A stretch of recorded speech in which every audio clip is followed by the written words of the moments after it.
बिस्मिल्लाहिर्रहमानिर्रहीम। अस्सलामुअलैकुम वरहमतुल्लाहि वबरकातुहू। दोस्तों, हम अरबी में कैसे किसी से बातें करते हैं, किसी के बातों को समझते हैं, ये हम इस वीडियो के अंदर आपको बतलाएंगे। लिहाजा आप लोगों से गुजारिश है कि वीडियो को आखिरी तक देखिएगा। एक भाई ने हमसे कमेंट्स में एक सवाल किया था, उसका जवाब मैं वीडियो के आखिरी में दूंगा। अगर आप लोग भी उस सवाल को सीखना चाहते हैं, जानना चाहते हैं, तो बराए मेहरबानी वीडियो के आखिरी तक बने रहिएगा। तो चलिए अब हम वीडियो को शुरू करते हैं। जैसे कहना हो कि मेरी गाड़ी ख़राब है, मेरी गाड़ी ख़राब है, तो इसको अरबी में बोलेंगे अना सय्यारा खरबान। अना यानी मेरी, सय्यारा यानी गाड़ी, खरबान यानी ख़राब है। मेरी गाड़ी ख़राब है तो कहेंगे अना सय्यारा खरबान। मेरा दिमाग ख़राब है, अगर कहना हो मेरा दिमाग ख़राब है तो कहेंगे अना मुख खरबान। अना मुख खरबान। अना का मतलब मेरा, मुख कहते हैं दिमाग को, और ख़राब को अरबी में खरबान कहते हैं। तो आप चाहें तो ख़राब भी बोल सकते हैं या खरबान भी बोल सकते हैं। जैसे मैंने पीछे बताया कि मेरी गाड़ी ख़राब है, तो आप कह सकते हैं अना सय्यारा खरबान या अना सय्यारा ख़राब। वैसे ही कहेंगे मेरा दिमाग ख़राब है तो कहेंगे अना मुख खरबान या अना मुख ख़राब। कल मेरा काम नहीं है, अगर कहना हो कि कल मेरा काम नहीं है तो कहेंगे बुकरा अना शुगुल माफ़ी। बुकरा अना शुगुल माफ़ी। बुकरा कहते हैं आने वाले कल को। अना का मतलब मेरा, शुगुल का मतलब काम, माफ़ी का मतलब नहीं है। तो कहना हो कि कल मेरा काम नहीं है तो कहेंगे बुकरा अना शुगुल माफ़ी। अभी मेरा काम नहीं है, या कहना हो कि अभी मेरा काम नहीं है या अब मेरा काम नहीं है तो कहेंगे अलहीन अना शुगुल माफ़ी। अलहीन का मतलब होता है अब या अभी। अना का मतलब मेरा, शुगुल का मतलब काम, माफ़ी का मतलब नहीं है। तो अगर कहना हो कि कल मेरा काम नहीं है तो आप कह सकते हैं बुकरा अना शुगुल माफ़ी। या कहना हो कि अब मेरा काम नहीं है या अभी मेरा काम नहीं है तो कह सकते हैं अलहीन अना शुगुल माफ़ी।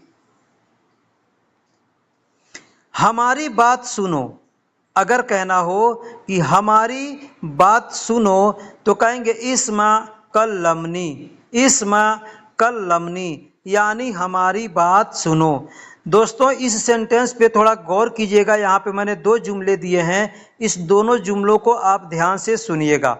हमने कहा है कि हमारी बात सुनो। हमारी यानी ये जमा है, हम बहुत से लोग हैं और हमारी तरफ से एक आदमी बोल रहा है, तो वहाँ पे कहेंगे हमारी बात सुनो।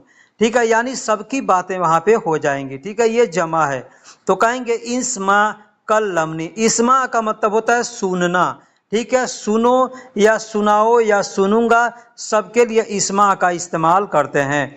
कल्लमनी, कल्लम का मतलब होता है बात, और जब कहेंगे कल्लमनी, इसमें जो आखिरी में नी आ रहा है, तो ये नी का मतलब होता है नहना। नहना से मुराद है नी। ठीक है, यानी नी तो नहना, नहना का मतलब होता है हमारा या हम।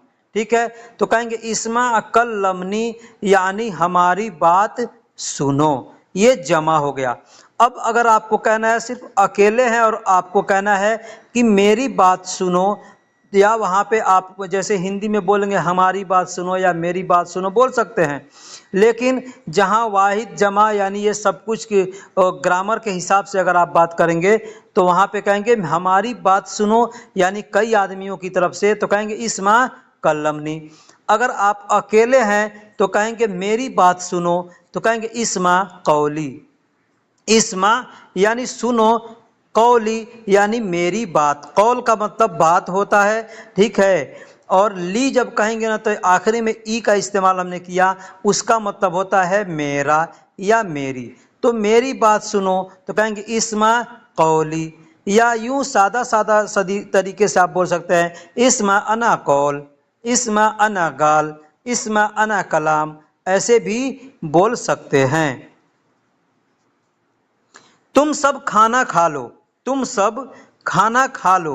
अगर ये जुमले कहना हो तो कहेंगे अंतुम सवी अकिल। अंतुम यानी तुम सब, अंत का मतलब तुम होता है और आखिरी में म का इस्तेमाल करेंगे यानी अंतुम, तो अंतुम का मतलब हो गया तुम सब। सवी का मतलब होता है करना, बनाना, कई जगह इस्तेमाल किया जाता है, ठीक है। तो अगर कहना है कि तुम सब खाना खा लो तो कहेंगे अंतुम अंतुम सवी अकिल। सवी अकिल यानी खाना खा लो, ठीक है। तो अकिल का मतलब होता है खाना खा लो, खाना खाने को अकिल कहते हैं, ठीक है। और खाना को अरबी में कहते हैं तोआम, ये चीज़ ध्यान दीजिएगा। खाना को अरबी में तोआम कहते हैं और खाने को अरबी में अकिल कहते हैं। तो यहाँ पे हमने सेंटेंस दिया है तुम सब खाना खा लो, तो कहेंगे अंतुम सवी अकिल, ऐसे भी बोल सकते हैं, या अंतुम सवी तो आम अकिल, ऐसे भी बोल सकते हैं। लेकिन इतना मुश्किल करने का ज़रूरत नहीं, इसे कि खाना ही आदमी खाएगा, कोई और चीज़ तो नहीं खाएगा ना। तो इसलिए तुम सब खाना खा लो या तुम सब खा लो तो कहेंगे अंतुम सवी अकिल। मैं थोड़ी देर बाद आऊँगा, मैं थोड़ी देर बाद आऊँगा। अगर इस तरीके से बोलना हो तो कहेंगे अना इजी शोए बाद या अना इजी शोयाबाद, ऐसे बोलते हैं। अना का मतलब मैं, इजी का मतलब आऊँगा, शोय या सोया का मतलब होता है थोड़ा, ठीक है। बाद यानी देर से या बाद में, ठीक है। मैं थोड़ी देर बाद आऊँगा या थोड़ी बाद आऊँगा, ऐसे हम लोग बोलते हैं। तो अरबी में कहेंगे अना इजी शोया बाद, अना इजी शोया बाद यानी मैं थोड़ी देर बाद आऊँगा। मेरे पास काम ज़्यादा है, मेरे पास काम ज़्यादा है तो कहेंगे इंदी शुगुल ज़्यादा। इंदी यानी मेरे पास, शुगुल का मतलब काम, ज़्यादा को अरबी में ज़्यादा ही बोलते हैं। तो कहेंगे इंदी शुगुल ज़्यादा यानी इसका मतलब होता है मेरे पास काम ज़्यादा है। या यूँ चाहे तो बोल सकते हैं इंदी से पहले या बाद में फ़ी का इस्तेमाल कर सकते हैं, जैसे फ़ी इंदी शुगुल ज़्यादा, फ़ी इंदी शुगुल ज़्यादा। फ़ी का मतलब है, इंदी मतलब मेरे पास, शुगुल का मतलब काम, ज़्यादा का मतलब ज़्यादा होता है। तुमको चाहिए तो बोलो, तुमको चाहिए तो बोलो तो कहेंगे गाल इंत इबगा। गाल, गाल का मतलब होता है कहना, बोलना, ठीक है। या बोलो या कहो या कह दो या बोल दो, जहाँ ये अल्फाज इस्तेमाल करेंगे वहाँ पे हम गाल का इस्तेमाल करेंगे। अब गाल क्या होता है?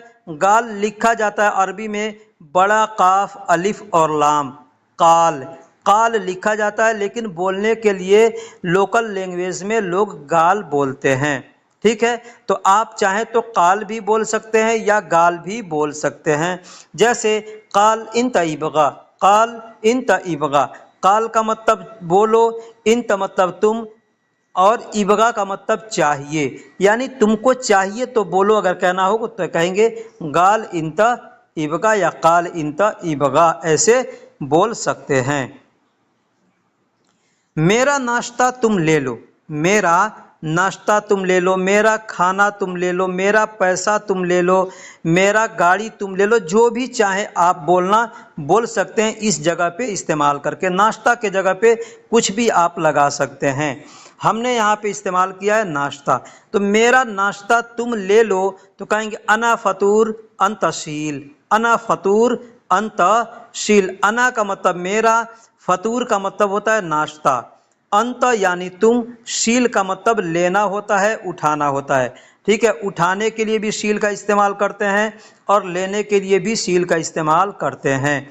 तो यहाँ पे सिंपल सी बात है, मेरा नाश्ता तुम उठा लो या मेरा नाश्ता तुम ले लो, मेरा सामान तुम ले लो या मेरा सामान उठा लो, बात सेम सेम है, ठीक है।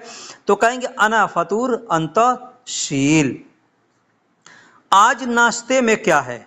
अगर पूछना हो किसी से कि आज नाश्ते में क्या है तो कहेंगे अलियौम फतूर फी माज़ा। अलियौम यानी आज, फतूर यानी नाश्ता, फी मतलब में या है। फी को में के लिए भी इस्तेमाल करते हैं और है के लिए भी इस्तेमाल करते हैं। माज़ा का मतलब होता है क्या, अब माज़ा के जगह पे आपको जो भी अल्फाज आते हों क्या के लिए, जैसे ऐश बोलते हैं, सुनू बोलते हैं, हल बोलते हैं, ठीक है, तो जो भी आपको आता हो आप वहाँ पे इस्तेमाल कर सकते हैं। हमने यहाँ पे माज़ा का इस्तेमाल किया ताकि आपको ये भी मालूम चले कि माज़ा का मतलब भी क्या होता है। अब इसको बहुत से लोग मादा बोलते हैं, ठीक है, तो कहेंगे आज नाश्ते में क्या है, तो कहेंगे अलियौम फतूर फी माज़ा, यानी आज नाश्ते में क्या है। तुमको अभी कुछ चाहिए, अगर कहना हो कि तुमको अभी कुछ चाहिए तो कहेंगे अलान शोया अंत तलब, अलान शोया अंत तलब। अलान का मतलब अभी या अब होता है, तो हमारा एग्जाम्पल क्या है, तुमको अभी कुछ चाहिए या तुमको अब कुछ चाहिए, ठीक है, दोनों जगह पे आप इसी जुमले को बोल सकते हैं। अलान शोया अंत तलब, अलान का मतलब अब या अभी, शोया का मतलब मैंने पीछे भी बताया कि कुछ होता है, अंत यानी तुमको, तलब यानी चाहिए होता है, तलब का मतलब चाहना। तो आप चाहें तो अलान शोया अंत इबगा, अलान शोया अंत एबी, अलान शोया अंत तलब, ऐसे आप कुछ आप बोल सकते हैं, ठीक है। तो कहेंगे अलान शोया अंत तलब यानी तुमको कुछ चाहिए। मैं एक इलेक्ट्रीशियन हूँ, मैं एक इलेक्ट्रीशियन हूँ, तो कहेंगे अना वाहिद कहरबाई, अना यानी मैं, वाहिद यानी एक, कहरबाई यानी इलेक्ट्रीशियन को कहरबाई कहते हैं। इलेक्ट्रिक को अरबी में कहरबा कहते हैं और इलेक्ट्रिक का जो काम हो करता है उसको अरबी में कहरबाई कहते हैं। अब ऐसे कोई भी चीज़ अगर होगा इलेक्ट्रिक से चलता है उसको आप कहरबाई मकीना बोलेंगे, ठीक है। जो गाड़ी चलती है चाहे कोई ट्रेन जैसे इलेक्ट्रिक से चलता है, ठीक है, तो उसको भी आप कहरबाई बोलेंगे। मोटर, पंखा, कूलर जो भी चलता है सबको कहरबाई बोलेंगे। ये कहरबाई मकीना है। एक डीजल वाला मकीना होता है, एक कहरबाई मकीना होता है, यानी बिजली से चलता है, एक डीजल से चलता है। तो मैं एक इलेक्ट्रीशियन हूँ तो कहेंगे अना वाहिद कहरबाई। क्या तुम कारपेंटर हो, अगर किसी से पूछना हो कि क्या तुम कारपेंटर हो तो कहेंगे माजा अंत नज्जार, माजा यानी क्या, मैंने पीछे बताया, अंत यानी तुम, नज्जार कहते हैं कारपेंटर को, जो लकड़ी का काम करता है उसको अरबी में नज्जार कहते हैं। तो कहेंगे क्या तुम कारपेंटर हो तो कहेंगे माजा अंत नज्जार। मेरा चश्मा ख़राब है, मेरा चश्मा ख़राब है। दोस्तों यहाँ पे ये दोनों सेंटेंस यानी जुमले मैं इसलिए दिया हूँ कि आपको समझ में आ जाए कि कारपेंटर को नज्जार कहते हैं और चश्मा को नजारा बोलते हैं, ठीक है। चश्मा जो हम लोग पहनते हैं ना उसको अरबी में नजारा बोलते हैं और जो कारपेंटर होता है उसको नज्जार बोलते हैं। तो ये चीज़ आपको ध्यान देना होगा। बस ये बोलचाल की ज़ुबान में ऐसे आपको आएगा। लिखने में अरबी जब लिखेंगे तो लिखावट में अलग आ जाता है, ठीक है। अरबी के लिखावट में दोनों अलग अलग होंगे, लेकिन हिंदी में जब लिखेंगे तो सेम सेम लिखा जाता है, ठीक है। इसलिए मैं यहाँ पे दोनों दे दिया ताकि आप ध्यान दीजिएगा। तो क्या तुम कारपेंटर हो कहना हो तो कहेंगे माजा अंत नज्जार। मेरा चश्मा ख़राब है तो कहेंगे खरबान अना नज्जारा, खरबान यानी ख़राब है, अना यानी मेरा, चश्मा को अरबी में नज्जारा बोलते हैं। मेरा चश्मा टूट गया है, मेरा चश्मा टूट गया है, अगर यूं कहना हो तो कहेंगे कसर अना नज्जारा, कसर यानी टूट गया है, अना यानी मेरा, नजारा यानी चश्मा, नजारा यानी चश्मा, कसर अना नजारा यानी मेरा चश्मा टूट गया है, ठीक। टैक्सी को भाड़े दे देना, टैक्सी को या टैक्सी वाले को भाड़े दे देना तो कहेंगे ताआती उजरा इजारा, ताआती, ताआती, आती का मतलब होता है देना, ठीक है। और कहेंगे ताआती यानी तुम दे देना। किसी सामने वाले को जब हम बोलेंगे कि तुम दे देना तो वहाँ पे आती नहीं बोलेंगे, ताआती बोलेंगे। ताआती यानी तुम दे देना। उजरा यानी टैक्सी, उजरा का मतलब होता है टैक्सी, इजारा यानी भाड़ा, टैक्सी का भाड़ा दे देना तो कहेंगे ताआती उजरा इजारा। या ये भी बोल सकते हैं टैक्सी वाले को भाड़े दे देना, कहेंगे ताआती उजरा नफ़र इजारा, उजरा नफ़र इजारा, उजरा नफ़र यानी टैक्सी वाला, ठीक है, इजारा यानी भाड़ा होता है। यह सारा यहाँ डाल दो, दोस्तों मैंने पीछे शुरू में बतलाया था कि एक भाई ने कमेंट्स किया था कि कुछ अल्फाजों को कि इसका मतलब अरबी में क्या होता है, थोड़ा अच्छे से समझा देना। तो सबसे पहले बता दूं, आप लोग इंग्लिश में लिख करके हमको भेजते हैं, ठीक है, और अरबी में जब लिखते हैं ना कोई भी चीज़, तो उसका लिखावट अलग होता है, उसका स्पेलिंग अलग होता है। और हिंदी में जब लिखते हैं तो भी उसका लिखावट अलग होता है, और इंग्लिश में लिखते हैं ना तो भी उसका लिखावट अलग होता है। तो इंग्लिश में लिखते हैं तो वहाँ पे अरबी का मखरज नहीं समझ में आता है कि आपने क्या लिखा है, ठीक है, वो अरबी में किस लफ्ज़ के साथ लिखा जाएगा, ठीक। तो इसलिए जो हम अल्फाज नहीं जानते हैं उसका मतलब हम नहीं बताते हैं या नहीं समझाते हैं, या जानते हैं अगर हमको अच्छे से उसके बारे में नॉलेज है तो आपने पूछ दिया हम तुरंत बता देंगे, ठीक है। या नहीं जानकारी होती है तो एक दो आदमी से हम बात भी करते हैं, पूछते हैं, तो उन लोगों को भी अगर समझ नहीं होता इसका तो मैं गलत सलत नहीं बतलाता, इसके वजह से मैं इसके बारे में नहीं बताता हूँ। हमसे भाई ने पूछा कि वद्दी क्या होता है, वद्दी का मतलब क्या होता है, उसको कैसे कैसे इस्तेमाल करते हैं, ठीक है। तो मैं यहाँ पे आपको बता दूँ, इसके साथ दो और अल्फाज उन्होंने पूछा था। एक वो अरबी में लिखे तो एल्गा लिखे, अब एल्गा लिखे हैं कि इल्जा है कि इल्का है, क्या है नहीं समझ में आया, ठीक है। एक और अल्फाज उन्होंने पूछा था फुद्दल, फद्दल, ठीक है। तो फद्दल अरबी में फ़ा दाल से लिखा जाएगा या ज्वाद से लिखा जाएगा या जीम से लिखा जाएगा, ये हमको समझ में नहीं आया उनके लिखावट के हिसाब से। वैसे फज्जल का मतलब होता है किसी पर एहसान जब किया जाता है ना तो कहते हैं फज्जल यानी एहसान करना, ये मैं आपको लिखा नहीं हूँ यानी बता दिया, ठीक है। वैसे फजल, फजल कहते हैं ना फजल, तो फजल का मतलब होता है एहसान करना, ये मैं बता दिया, ठीक।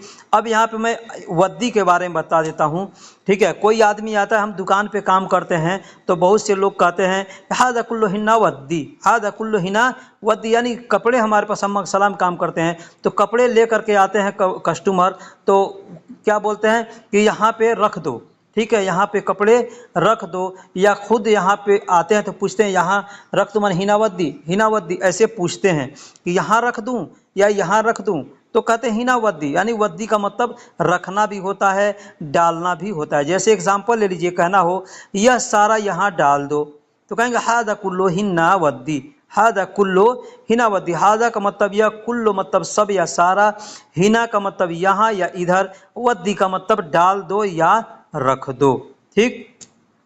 या हादा कुलो हिना रक्किब, ऐसे भी आदमी बोलता है, रक्किब भी बोलता है और वद्दी भी बोलता है। तो रक्किब का मतलब भी होता है डालना या रखना, वद्दी का मतलब भी होता है डालना या रखना, वद्दी का मतलब भेजना भी होता है, ठीक है। ये भी मैं आपको आगे बता रहा हूँ।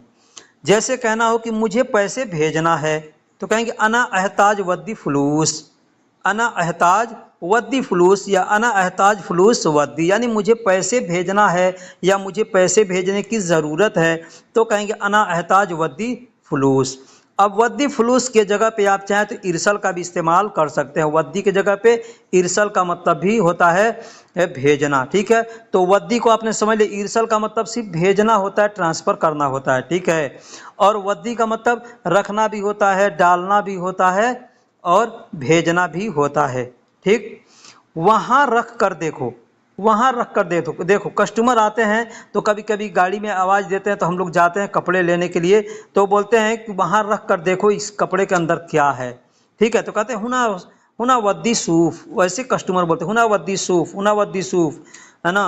दाखिल ऐ शई अगरात, ऐसे बोलते हैं, दाखिल ऐ शई अगरात यानी इसके अंदर कोई सामान है, ऐसे बोलते हैं। तो हुनाक वद्दी सूफ यानी वहाँ रख कर देखो। तो दोस्तों वीडियो कैसी लगी आप हमें कमेंट बॉक्स में ज़रूर बताइएगा। वीडियो को समझाने में बताने में थोड़ा वक्त लग जाता है, बहुत से भाई नाराज़ होते हैं, गुस्सा होते हैं कि आपका वीडियो बहुत बड़ा होता है, लेकिन हम अच्छे से समझाएंगे नहीं, बताएंगे नहीं तो आपको समझ में नहीं आएगा। अगर वीडियो के अंदर कुछ गलती हुई है तो आप हमें कमेंट बॉक्स में ज़रूर बताइएगा, और वीडियो पसंद आए तो दोस्तों में भी शेयर कीजिए और लाइक भी कीजिए, कमेंट्स भी कीजिए।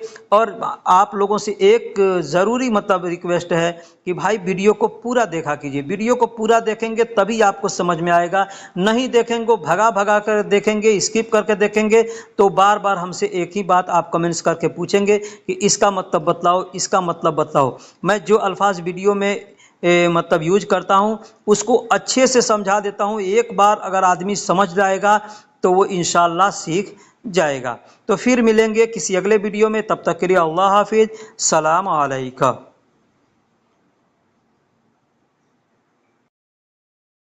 चुप बैठो, तुम चुप बैठो। हम कई लोग होते हैं, वहां कोई आदमी होता है ज्यादा बोलता है, हम कहते हैं तुम चुप बैठो। या किसी को भी कहना है कि तुम चुप बैठो तो कहेंगे अंत उसकुत गाद। अंत उसकुत गाद, अंत यानी तुम, उसकुत यानी चुप, और गाद का मतलब बैठना होता है। तो तुम चुप बैठो तो कहेंगे अंत उसकुत गाद। यही अगर औरत को हमको बोलना होगा तो कहेंगे अंति उसकुत गाद। यहाँ पे मर्द को अंत बोलेंगे, औरत को अंति बोलेंगे। मेरा मोबाइल कहाँ है, अगर कहना हो कि मेरा मोबाइल कहाँ है तो कहेंगे वैन जवाली। वैन जवाली, वैन अना जवाल नहीं कहेंगे, ठीक है। अगर कहेंगे तो भी कोई ज्यादा मुश्किल नहीं है, लेकिन नहीं कहेंगे। बोलने का मैं बहुत से शॉर्ट कोर्स आपको इस वीडियो के अंदर सिखलाऊंगा, ठीक है। तो कहेंगे वैन जवाली यानी मेरा मोबाइल कहाँ है। वैन का मतलब कहाँ है, जवाली यानी मेरा मोबाइल। अगर कहेंगे वैन अना जवाल, मतलब होगा कि वैन यानी कहाँ है, अना का मतलब मेरा या मैं होता है, जवाल का मतलब मोबाइल। ठीक, ऐसे भी बोल सकते हैं। कंप्यूटर बंद कर दो, अगर कहना हो कि कंप्यूटर बंद कर दो, टीवी बंद कर दो, मोबाइल बंद कर दो, जो भी कुछ कहना है बंद कर दो, दुकान बंद कर दो। एग्जाम्पल हमने दिया है कंप्यूटर का, तो कहेंगे हासुब सौवी तफी। हासुब यानी कंप्यूटर, सौवी यानी कर दो, तफी यानी बंद। दुकान बंद करोगे, दुकान कब बंद करोगे, अगर कहना हो कि दुकान कब बंद करोगे तो कहेंगे महल मीता शक्कर। महल मीता शक्कर। अब दुकान बंद कब करोगे, घर कब बंद करोगे, बकाला कब बंद करोगे, गाड़ी कब बंद करोगे, जो भी आप कहना चाहते हैं इस जुमले को मिला करके आप बोल सकते हैं, समझ सकते हैं। मैंने पीछे बताया कि अगर 30 जुमलों को आप सीख लेंगे तो कम से कम 100 जुमलों को तो आप जरूर समझ सकते हैं या आप खुद बना सकते हैं।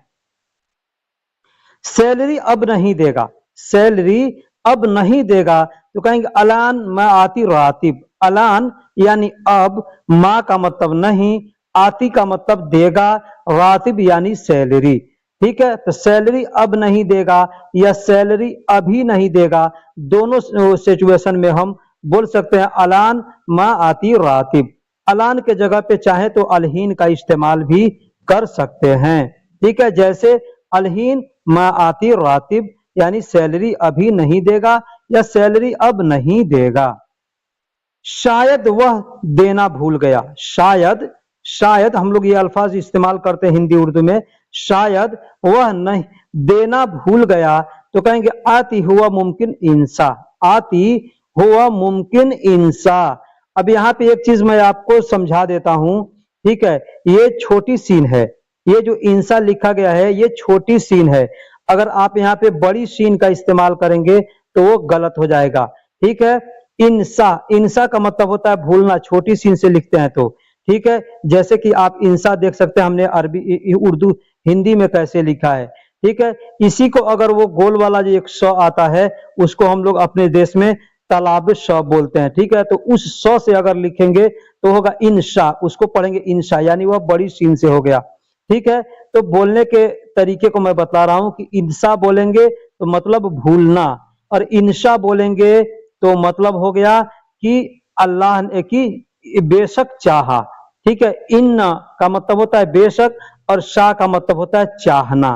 ठीक है, जैसे कहते हैं ना इंशा अल्लाह, यानी बेशक अल्लाह ने चाहा तो। ठीक, तो कहेंगे शायद वह भूल गया या शायद वह देना भूल गया तो कहेंगे आती हुआ मुमकिन इंसा। आती का मतलब मैंने बताया कि देना होता है, हुआ का मतलब वह, मुमकिन को अरबी में उर्दू में इंशा शायद कहते हैं, शायद को अरबी में मुमकिन कहते हैं। ये मुमकिन अल्फाज हम लोग हिंदी उर्दू में भी इस्तेमाल करते हैं।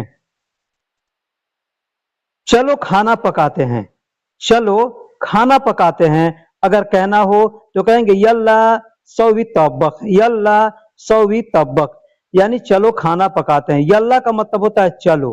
ठीक है, अभी इसको भी एक कंफर्म कर देता हूं यहाँ पे कि एक होता है यमसी। यमसी का मतलब होता है चलना, ठीक है। और एक होता है यल्ला, यल्ला का मतलब चलो। अब कैसे चलना है, पैदल चलना है, गाड़ी से चलना है, जो भी चलना है वहां पे आप बोलेंगे यल्ला, ठीक है।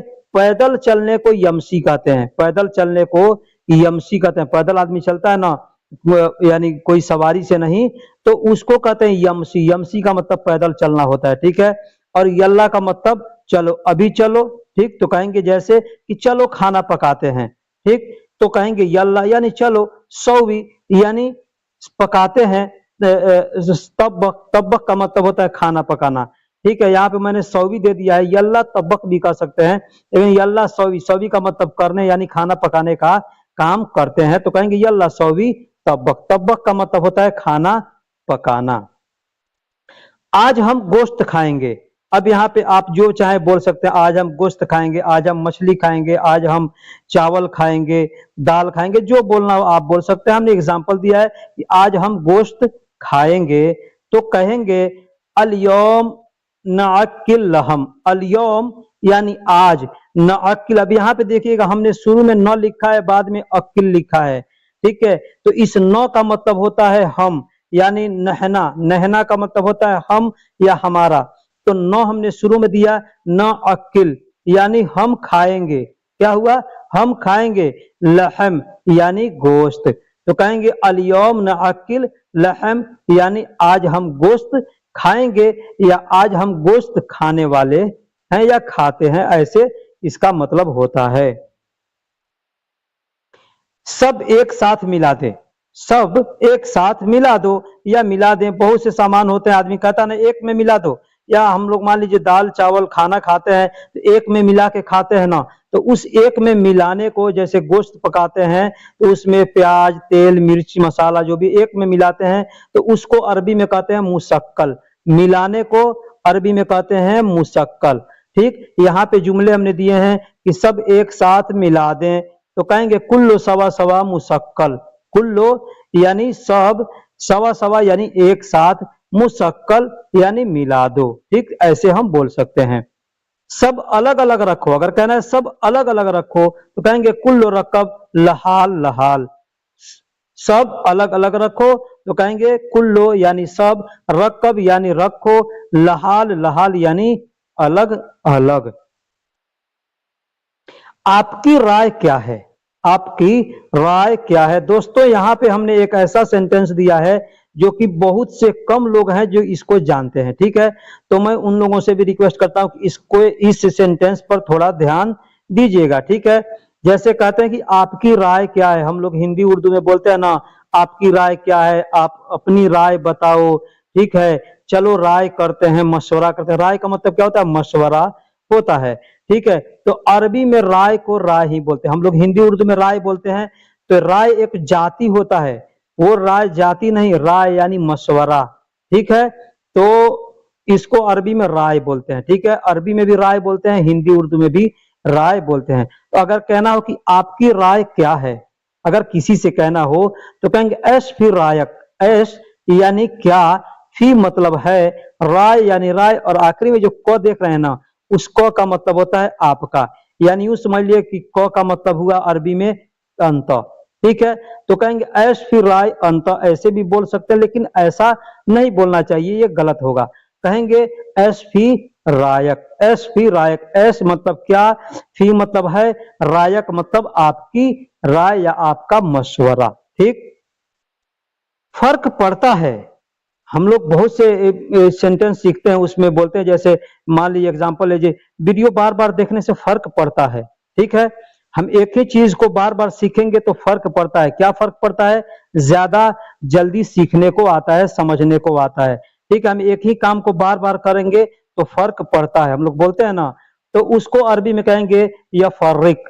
यफर्रिक यानी फर्क पड़ता है, यफर्रिक यानी फर्क पड़ता है, ठीक है। यफर्रिक यानी फर्क पड़ता है, तफर्रिक यानी तुमको फर्क पड़ता है, अफर्रिक मुझको फर्क पड़ता है। ये बहुत से सेंटेंस ऐसे बनते हैं, ठीक है। तो फर्क पड़ता है कहना हो, कहेंगे यफर्रिक। अगर किसी और को फर्क पड़ता हो तो कहेंगे ऐश, यफ ऐश तफर्रिक, यानी क्या तुमको फर्क पड़ता है, ऐश तफर्रिक यानी क्या तुमको फर्क पड़ता है, ऐसे आदमी बोलता है। मेरी राय में वह अच्छा है, क्या कहते हैं, मेरी राय में वह अच्छा है। कोई पूछता है कि वो आदमी कैसा है, तो हम कह सकते हैं मेरी राय में वह अच्छा है, तो कहेंगे फी राय की, फी राय की हो व जैन, फी राय की हो व जैन, फी राय की हो व कोइस, फी राय की हो व तमाम। ऐसे आदमी बोल सकता है। फी यानी में, राय के, अब देखिए फी का मतलब है भी होता है, फी का मतलब में भी होता है। अब आप इसको जो चाहे समझ ले, ठीक है। यहाँ पे हमने एग्जांपल क्या दिया है, मेरी राय में वह अच्छा है, ठीक है। तो कहेंगे फी राय की हुआ जैन, यानी फी का मतलब में हुआ यहाँ, राय की यानी मेरी राय, ठीक है। राय की यानी मेरी राय, हो मतलब वह, जैन मतलब अच्छा है। तो मेरी राय में वह अच्छा है, तो कहेंगे फी राय की हुआ जैन, फी राय की हुआ जैन। आप क्या सोचते हैं, अगर कहना हो कि आप क्या सोचते हैं, तो कहेंगे ऐश अंत फक्कर, ऐश अंत फक्कर, यानी आप क्या सोचते हैं। दोस्तों मैंने पीछे बताया था कि आप अगर 30 जुमले सीख लेते हैं तो इंशाअल्लाह 100 जुमलों को आप बना सकते हैं या समझ सकते हैं। इसलिए मैं बार बार कहता हूं हर वीडियो में कि वीडियो को पूरा देखा कीजिए। तुम जाओ उसके साथ, अगर कहना हो तुम जाओ उसके साथ, तो कहेंगे अंतताल मआहू। दोस्तों मैंने बताया था आपको शुरू में कि मैं आखिरी में कुछ ऐसे सेंटेंस बताऊंगा, कुछ ऐसे मतलब तरीके बताऊंगा जो आपको अरबी को समझने में और सीखने में आसानी होगी, ठीक है। तो मान लीजिए कहना होगी तुम जाओ उसके साथ, अब उसके साथ, मेरे साथ, तुम सबके साथ, आपके साथ हम लोग बोलते हैं ना, तो इसको अरबी में हम कैसे बोलेंगे, ये बहुत अहम सेंटेंस है, ठीक है। तो कहेंगे अंत ताल, अंत यानी तुम, ताल यानी आओ, माहू, मा का मतलब साथ होता है, हु का मतलब उसके, ठीक है। तो कहना होगा उसके साथ, तो कहेंगे माहू, माहू। वैसे लोग आमतौर पे माहू बोलते हैं, माहू, लेकिन माहू नहीं होता, माहू होता है। मा का मतलब साथ, हु का मतलब उसके। तो तुम आओ उसके साथ, तो कहेंगे अंत ताल माहू। दूसरा है मेरे साथ वह जाएगा, मेरे साथ वह जाएगा। अब यहाँ पे देखिए एक चीज मैं बता दूं, आप एक कॉपी लीजिए और वहां पे लिख दीजिए अपने तरफ से कोई सेंटेंस, कोई जुमला हिंदी में या उर्दू में। जैसे मैंने लिखा मेरे साथ वह जाएगा, अब उसके नीचे आप उसका अरबी लिखिए ना, एक एक शब्द लेकर के लिखिए। जैसे मेरा, मेरा ठीक होता है तो अना लिख लीजिए, ठीक है। लेकिन मैंने यहाँ पे शॉर्ट कोट दे दिया है, ठीक है। तो कहेंगे मेरे साथ, तो कहेंगे माही, माई। जैसे मैंने ऊपर बता दिया आपको, माहू, मा का मतलब साथ, हु का मतलब उसके। और आखिरी में अगर किसी भी सेंटेंस के आखिरी में अगर हम हु का इस्तेमाल करेंगे तो मतलब उसके लिए हो गया, ठीक है। अगर ई का इस्तेमाल करेंगे तो मेरे लिए हो गया, ठीक है। इसी तरीके से अगर को का इस्तेमाल करेंगे तो सामने वाले के लिए हो गया, यानी उसका मतलब अंत होता है, ठीक है। तो इसलिए मैं आपको कहता हूं कि वीडियो को देखिएगा तो अच्छे से समझिएगा, तभी आपको समझ में आएगा। तो यहाँ पर हमने लिखा है मेरे साथ वह जाएगा, तो लिख दिए मेरे साथ को अरबी में क्या कहते हैं, चाहे तो अलग अलग या अना मा ऐसे भी लिख सकते हैं, लेकिन आप शॉर्टकट जानते हैं तो शॉर्टकट में लिखिए मेरे साथ। माई, माई मेरे साथ, वह को अरबी में हुआ कहते हैं। जाएगा, जाएगा, जा रहा है, जाऊंगा, जाता हूं, जाओगे, सबके लिए रोह का इस्तेमाल करेंगे, ठीक है। तो कहेंगे मेरे साथ वह जाएगा, कहेंगे हो वरो मा ई, हो वरो मा ई, यानी मेरे साथ वह जाएगा या वह जा रहा है। हमारे साथ क्यों नहीं, हमारे साथ क्यों नहीं, तो कहेंगे लेश माई माना, लेश माई माना। अब यहाँ पे बता दूं किसी भी सेंटेंस के आखिरी में या शुरू में अगर हम नौ का इस्तेमाल करेंगे, ठीक है, चाहे ना, नी, ने, नौ कुछ भी हो शुरू में, तो उसका मतलब होता है हम, ठीक है, हम या हमारा, ठीक है। यानी जो 9 अल्फाज हैं अगर किसी भी अल्फाज के शुरू में या आखिरी में इस्तेमाल करेंगे उसका मतलब होता है नहना, ठीक है। नहना क्या मतलब होता है हम या हमारा। तो हमने यहाँ पे क्या लिखा है, लेश माई माना, यानी माना यानी हमारे साथ, माई मतलब क्यों, माई मतलब नहीं, ठीक है। जैसे माँ कहते हैं, माँ का मतलब नहीं होता है, माई का मतलब कुछ जगह पे माई लिखते हैं बोलते हैं, कुछ जगह पे माँ बोलते हैं, तो हमने माई यहाँ पे दे दिया ताकि आदमी को समझ में आएगा, ठीक है। लेश का मतलब क्यों, ठीक। तो कहेंगे लेश माई माना, यानी हमारे साथ क्यों नहीं। अब कहना होगा मेरे से हमारे साथ क्यों नहीं जाएगा, कहेंगे लेश माई माना रो, लेश माई माना रोह, यानी हमारे साथ क्यों नहीं जाएगा। ठीक, वह जाएगा तुम्हारे साथ या तुम्हारे साथ वह जाएगा, ऐसे भी बोलना होगा। तो हम कैसे बोलेंगे, देखिए हमने हर जुमले को तोड़ मरोड़ करके यहाँ पे देता हूं ताकि हर तरीके से आपको बोलने में समझने में आसानी हो। तो कहेंगे हो वह जाएगा हमारे साथ, वह जाएगा तुम्हारे साथ, तुम्हारे साथ।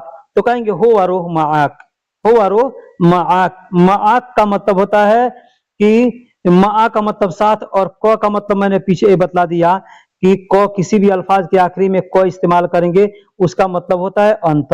ठीक है, यानी वो सामने वाले को बोल रहे हैं तुम या तुम्हारा होता है। ठीक है, तो मा क यानी तुम्हारे साथ, मा का मतलब साथ और क का मतलब तुम्हारा, तो मा क यानी तुम्हारे साथ। हो व रोह, हुआ का मतलब वह, रोह का मतलब जाएगा। अब यहाँ पे औरत के लिए अगर बोलेंगे ना तो हुआ नहीं बोल के हिया बोलेंगे। हिया रोह माई, माक, हो हिया रोह माक। हिया का मतलब वह होता है, ये स्त्री के लिए इस्तेमाल करते हैं। हुआ का मतलब वह होता है, मर्द के लिए इस्तेमाल करते हैं। ठीक, तुम सबका साथ अच्छा नहीं, तुम सबका साथ अच्छा नहीं कहते हैं ना, कहेंगे माफी कोई माकुम। अब यहाँ हमने कौन कौन से सेंटेंस इस्तेमाल किए, तुम्हारे साथ, हमारे साथ, मेरे साथ, उसके साथ। अब यहाँ पे हमने तुम सबके साथ, यहाँ पे बता तुम सबके साथ।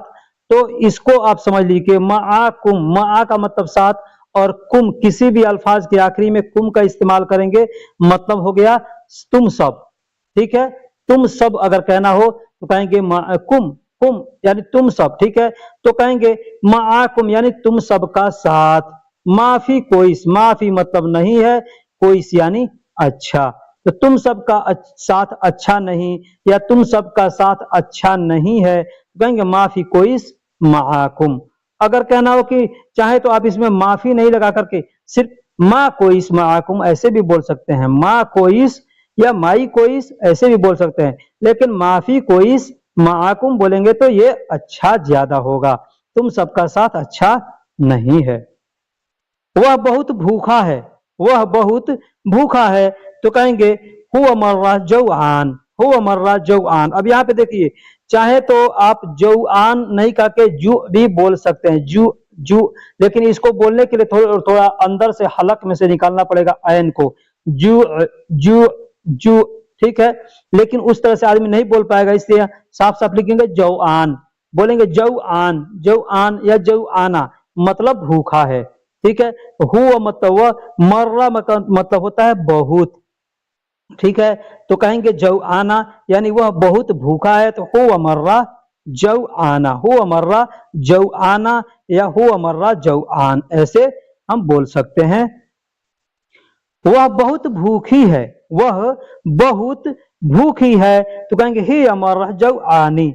अब ये औरत के लिए हमने यहाँ पे इस्तेमाल किया है, ही अमर्रा जौआनी, ही अमर्रा जौआनी। आप चाहे तो ही अमर्रा जौआन भी बोल सकते हैं, क्योंकि हिया का मतलब वह होता है औरत के लिए, हुआ का मतलब वह होता है मर्द के लिए। तो यहाँ पे हमने हिया का इस्तेमाल किया है।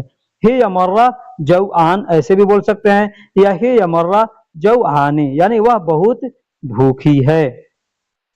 हम सब भूखे हैं। अब यहाँ पे देखिए, हम सब के लिए इस्तेमाल किया हमने नहना, नहना का मतलब होता है हमारा या हम, लेकिन हम सब बोलना है तो नहना कुल्लो नहीं बोलेंगे, कुल्लो का मतलब भी होता है सब। ठीक है, और कुम का मतलब भी होता है सब। तो हम जब कुम बोलते हैं तो किसी अल्फाज के साथ में इस्तेमाल करके बोला जाता है, जैसे लकुम, लकुम, इंदकुम, तकुम, होअकुम, हियकुम, ऐसे बोलते हैं। सिर्फ कुम को अलग से नहीं बोलते हैं। ठीक है, कुम अगर अलग से हम नहीं बोलेंगे। तो यहाँ पे किसी भी सेंटेंस के साथ अगर मिलाकर बोलना है, जैसे हम सब, हम सब, तो कहेंगे नहनाकुम, नहनाकुम, नहनाकुम, या नकुम भी बोल सकते हैं। नकुम का मतलब भी होता है हम सब। मैंने पीछे बताया कि आप अगर किसी भी सेंटेंस के शुरू में न का इस्तेमाल करेंगे या आखिरी में न का इस्तेमाल करेंगे तो उसका मतलब होता है हम या हमारा।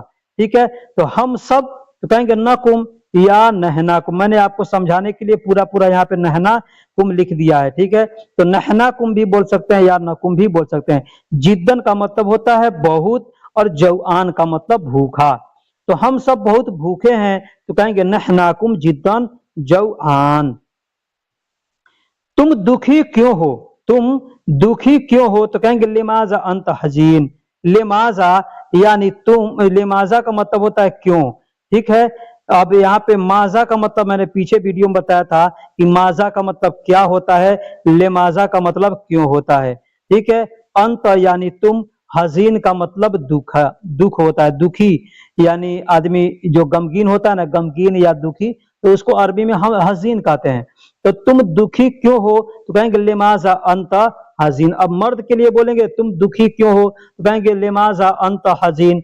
औरत के लिए बोलेंगे तो कहेंगे लिमाजा अंती हजीन, यानी तुम दुखी क्यों हो। मर्द को भी दुखी बोलेंगे, ऐसा नहीं कि दुखा बोलेंगे, दुखी हिंदी में बोलेंगे या उर्दू में, तो तुम मर्द को भी बोलेंगे तुम दुखी क्यों हो, औरत को भी बोलेंगे तुम दुखी क्यों हो। लेकिन जब अरबी में बोलेंगे ना, तो लिमाजा अंती हजीन औरत के लिए, मर्द के लिए लिमाजा अंत हजीन। मुझे पता है तुम दुखी हो, मुझे पता है, कहेंगे अना आरफ अंत हजीन, अना आरफ यानी मुझे पता है, अंत हजीन तुम दुखी हो, तुम गमगीन हो, अना आरफ अंत हजीन मुझे पता है तुम दुखी हो, ऐसे बोलेंगे। क्योंकि तुमको मुझसे, क्योंकि तुमको मुझसे, तो कहेंगे अशान अंत अनामिन। अब यहाँ पे देखिए ये एक जुमला हमने दो जगह लिखा है, क्योंकि तुमको मुझसे बहुत ज्यादा मोहब्बत है, क्योंकि तुमको मुझसे बहुत ज्यादा मोहब्बत है, तो कहेंगे अशान अंत अनामिन फी हुब मर्रा जिद्दन, फी हुब मर्रा जिद्दन। अशान अंत, अशान का मतलब क्योंकि, अंत मतलब तुमको, अनामिन यानी मुझसे, फी मतलब है, हुब यानी मोहब्बत, मर्रा यानी ज्यादा, जिद्दन यानी बहुत ज्यादा, कहते तुम बहुत ज्यादा, तो कहेंगे मर्रा जिद्दन। मर्रा जिद्दन यानी बहुत ज्यादा। मर्रा का मतलब बहुत होता है, जिद्दन का मतलब भी बहुत होता है, लेकिन जिद्दन का मतलब ज्यादा के लिए इस्तेमाल करते हैं, और मर्रा को भी वही बात है, ज्यादा है या बहुत है, बात सेम सेम है। तो कहेंगे क्योंकि तुमको मुझसे बहुत ज्यादा मोहब्बत है, कहेंगे अशान अंत अनामिन फी हुब मर्रा जिद्दन। फिर मिलेंगे इंशाअल्लाह। मैंने पीछे बताया था कि इंसा बोलेंगे यानी छोटी सीन से। अब आप ध्यान दीजिएगा कि मैंने किस सौ से लिखा था इंसा, तो इंसा का मतलब भूलना होता है। अब यहाँ पे लिखा इंशा यानी ये बड़ी सीन है, तो इंशा का मतलब चाहना होता है, ठीक है। तो फिर मिलेंगे तो कहेंगे सुम्मा हसल, सुम्मा हसल, सुम्मा का मतलब होता है फिर। अब चाहे तो कहेंगे बाद हसल भी कह सकते हैं, बाद हसल या सुम्मा हसल, बाद का मतलब भी होता है फिर या दोबारा या बाद में, ठीक है। तो कहेंगे सुम्मा हसल इंशा अल्लाह, इंशा यानी बेशक चाहा, अल्लाह यानी अल्लाह ने, ठीक है। तो कहेंगे फिर मिलेंगे इंशाअल्लाह, तो कहेंगे सुम्मा हसल इंशाअल्लाह सलाम अलैकुम। सलाम अलैकुम मतलब होता है सलामती हो आप सब पर, सलामती हो आप सब पर। आपसे कोई भी आदमी मिलता जुलता है तो जब जाने लगते हैं मिलने के बाद तो कहेंगे सलामा, सलामा मा सलामा, सलामा मा सलामा, ऐसे बोला। मा सलामा का मतलब होता है सलामती के साथ, ठीक है। और सलामा का मतलब होता है सलामती, ठीक है, सलामती। मा का मतलब साथ, सलामा का मतलब, बहुत से लोग कमेंट्स में पूछते हैं कि मा सलामा का मतलब क्या होता है। इंग्लिश में कहते हैं गुड बाय, गुड बाय, आदमी कहता है गुड बाय यानी, ठीक है। तो दोस्तों इस तरीके से अरबी को बोलते हैं, सीखते हैं, समझते हैं। अगर आप कोशिश करेंगे, कहते हैं ना कोशिश करने से क्या नहीं होता है, कोशिश करेंगे तो अल्लाह भी मिलेगा, लोग बोलते हैं ना, और सही में मिलेगा। आप कोशिश कीजिए, इबादत कीजिए, उस लायक बनिए, अल्लाह मिलेगा, ठीक है। यहां ना मिले आपको, जन्नत में मिलेगा, मरने के बाद मिलेगा, लेकिन अल्लाह तो मिलेगा, हर आदमी से मिलेगा, लेकिन कोशिश करेगा तो, ठीक है। तो कहते हैं कि कोशिश करेंगे तो सब कुछ मिलेगा, तो आप भी कोशिश करेंगे तो इंशाअल्लाह आपको बहुत अच्छे से समझ में आ जाएगा। अगर कोई भी अल्फाज समझ में नहीं आया तो आप हमसे फिर कमेंट करके पूछिएगा, मैं इंशाअल्लाह उसका जवाब दे दूंगा। तो चलिए फिर मिलेंगे, सलाम अलैकुम।